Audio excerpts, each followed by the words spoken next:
Talaga namang isiniwalat na ni Andy Eigenman ang mismong baho ng kanyang asawang si Pilmar kung saan na-link mismo sa kanyang best friend na katulad na rin na foreigner mismo ni Andy.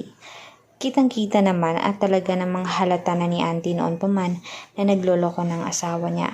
Pero gayon pa man ay pinaniniwalaan niya na mabubuo pa ang pamilya nila alang-alang sa kanilang mga anak. Gayon pa man itong baing na ito, isabit talaga dito. Alam naman natin kung gaano ka-loyal itong si Andy Eigenman sa kanyang asawang si Pilmar. Iniwan ang lahat-lahat ng karangyaan sa showbiz. Maging ang kanyang magandang career, magandang buhay, ay talagang isinaalang-alang niyang bitawan para lamang dito kay Pilmar.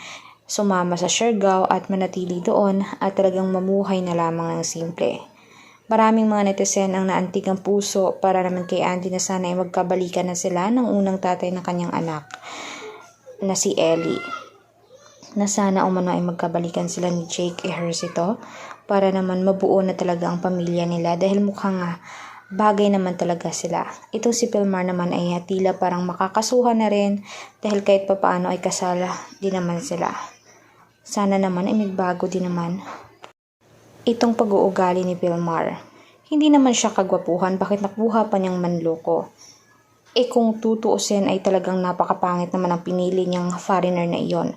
Kaya ngayon ay binabash siya ngayon sa social media at karapat-dapat lang naman talagang iba siya at mahiya siya sa kanyang mga anak at sa kanyang pamilya sa ginawa niya kay Andy Eigenman. Kaya anong makukomento niyo dito mga kanetesen? Panatilihing nakasubscribe, i-like at i-share ang ating videos on public. Maraming salamat mga kanetesen.